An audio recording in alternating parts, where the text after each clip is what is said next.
परिवर्तन संसार का नियम है। परिवर्तन चाहे ह्यूमन बीइंग के अंदर हो, चाहे नेचर में हो, एटमॉस्फेयर में हो, वातावरण में हो, स्लो एंड ग्रेजुअल प्रोसेस होता है। एकाएक कोई भी परिवर्तन नहीं होता है।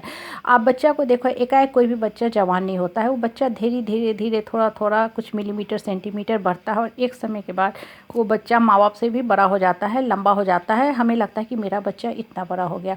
पहले देखो, जब हम छोटे हुआ करते थे, जब हम मकर संक्रांति का त्यौहार मनाते थे, सूरज की जो दिशा होती थी उत्तरायण हो जाती थी, सूरज की रोशनी बहुत तीव्र तेज हार्श हो जाती थी। हम कह देते थे कि अब हमारे जो गरम हेवी ब्लैंकेट हैं, रजाई हैं, बहुत जो हेवी जैकेट है, स्वेटर है, उसको अंदर रखने का समय आ गया है। हम light sweater, light jacket, light shawl, light कंबल का इस्तेमाल करना शुरू कर देते थे। लेकिन इतने समय में इंसान ने इस प्रकृति का इतना शोषण, दोहन, दमन किया कि प्रकृति ने भी अपने आप में परिवर्तन ला दिया और उसका इफेक्ट आज हम देख रहे हैं कि जो रेगिस्तान है वहाँ बाढ़ आ रहे हैं, ठंड के समय में एक्सट्रीम बारिश हो रही है, पहाड़ों पे एक्सट्रीम स्नोफॉल हो रहे हैं, मैदानों पे सैलाब आ जा रहे हैं, समुंदर में कन्वर्ट हो रहा है मैदान, इतनी तेज़ बारिश हो रही है। ये देखो क्या बता रहा है कि जब भी आप किसी चीज़ का शोषण, दोहन, दमन करते हो तो उसका आपको इफ़ेक्ट भी झेलना पड़ता है। आज देखो, जब आप किसी ह्यूमन बीइंग को ही लेते हो ना, जब आप किसी औरत हो, बच्चा हो, domestic violence, mental torture, physical abuse या किसी तरह का प्रेशर बना के रखते हो अपने बच्चे के ऊपर कि मेरा बच्चा पढ़ाई में बहुत अच्छा करे, डिसिप्लिन रहे, माँ बाप का आज्ञाकारी बन के रहे, तो एक समय के बाद देखोगे उस बच्चे का जो स्वभाव है, नेचर है, उसमें भी परिवर्तन हो गया और उसके बाद आप परेशान होने लगते हो।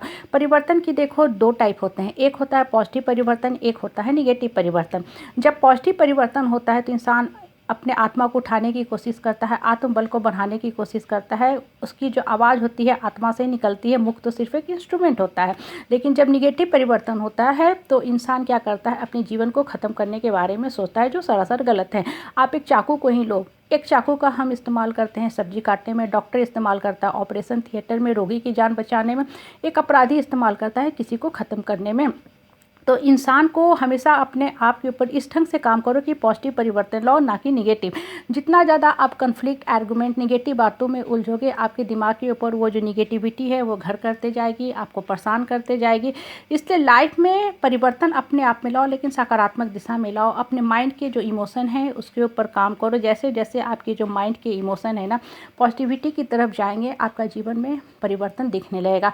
और कभी भी किसी को बहुत ज़्यादा प्रताड़ित मत करो, डोमेस्टिक वायलेंस, मेंटल टॉर्चर या माइंड के ऊपर बहुत ज़्यादा प्रेशर बना के मत रखा करो। जब आप किसी के माइंड को बहुत कंट्रोल करना शुरू करते हो ना तो उस इंसान का माइंड पैरालाइज हो जाता है। पहले हम एक ह्यूमन बीइंग है, रिलेशनशिप, उसके बाद आता है हमारी एक इंडिपेंडेंट थॉट्स पावर है, डिसीजन मेकिंग शक्ति है, हमारे अंदर माइंड है, आत्मा है जो राइट और रॉन्ग का डिसीजन ले सकती है। एक इंटेलेक्ट हमें भगवान ने बना के भेजा है, एक इंटेलेक्चुअल इंसान बना के भेजा है। इसलिए कभी भी किसी के ऊपर बहुत ज़्यादा दबाव बना के मत रखा करो, नहीं तो उसके जीवन को कुंठित करता जाएगा।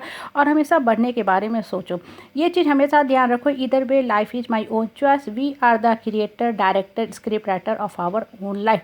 पास्ट के ही पेन का इफेक्ट हमारे इस जीवन में बहुत है, भविष्य में और ज़्यादा पेन क्यों हम डालें अपने जीवन में। Why should not we write happy destiny in our own life. इसलिए हमेशा अपने माइंड के ऊपर पॉजिटिवली काम करते जाओ, जीवन उठता जाएगा।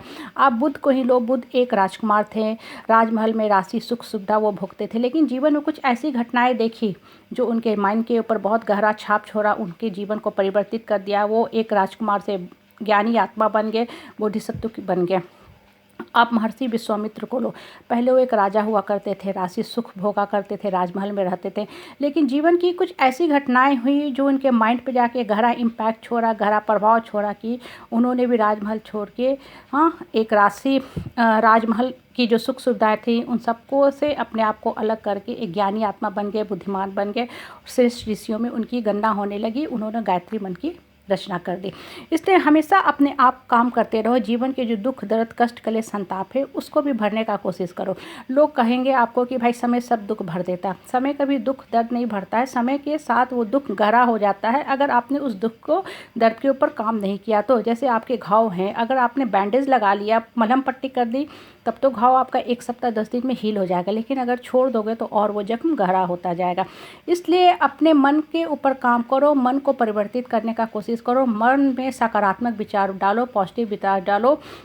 जितने आपके जीवन के कष्ट, कलेश, संताप है धीरे धीरे धीरे भरते जाएंगे, आपका माइंड पॉजिटिव सोचने लगेगा, आप एक पॉजिटिव सोल, पॉजिटिव आत्मा बन के उठोगे और अपनी लाइफ को मीनिंगफुल बना के जीवन में आगे बढ़ते जाओगे।